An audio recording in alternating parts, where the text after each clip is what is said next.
अगर मैं इसको डायोड मोड पे अगर चेक करूंगा तो यहाँ पे देख सकते हैं गेट टू सोर्स 600, इसका भी हमारा क्या आना चाहिए, क्योंकि ये बूस्ट मॉसफेट है, ये पुश पुल स्विचिंग मॉसफेट, यानी ये पीडब्ल्यूएम है जो मेन ट्रांसफार्मर को चालू करने का काम करे।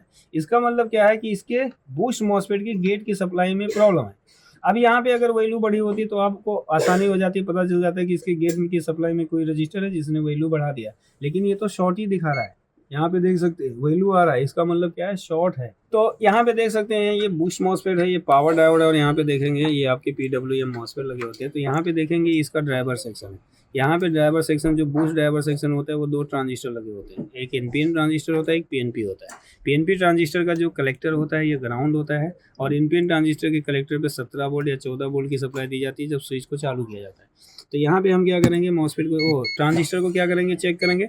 अब जैसे हम सबसे पहले इस ट्रांजिस्टर को चेक करेंगे जो हमारा क्या है, तो यहाँ पे एक वायर बेस पे लगाएंगे और एक वायर कहाँ पे लगाएंगे, तो यहाँ पे देखेंगे हमें कुछ वैल्यू मिलना चाहिए। तो यहाँ पे देख सकते हैं वैल्यू आ रहा है। अब एमीटर को चेक करेंगे, तो एमीटर हमारा क्या दे रहा है, बीप साउंड दे रहा है। इसका मतलब क्या कर रहा है, एमीटर बेस जुड़ा हुआ है, ये दिखा रहा है। अब इस वाले ट्रांजिस्टर को अगर हम चेक करेंगे तो यहाँ पे देख सकते हैं ये बेस कलेक्टर बीप साउंड दे रहा है, ये एमीटर भी बीप साउंड दे रहा है। इसका मतलब ये जो ट्रांजिस्टर है, बेस कलेक्टर बेस एमीटर, ये क्या कर रहा है, बीप साउंड दे रहा है। इसका मतलब ये ट्रांजिस्टर का तीनों पिनें आपस में जुड़ गई है। जब तीनों पिनें आपस में जुड़ जाएंगी इसका मतलब क्या है कि इसकी गेट की सप्लाई इसीलिए शॉर्ट दिखा रही है। क्यों, क्योंकि ये ट्रांजिस्टर का तीनों पिनें आपस में जुड़ गई हैं। अगर हम बीप पे रखेंगे तो बीप आएगा,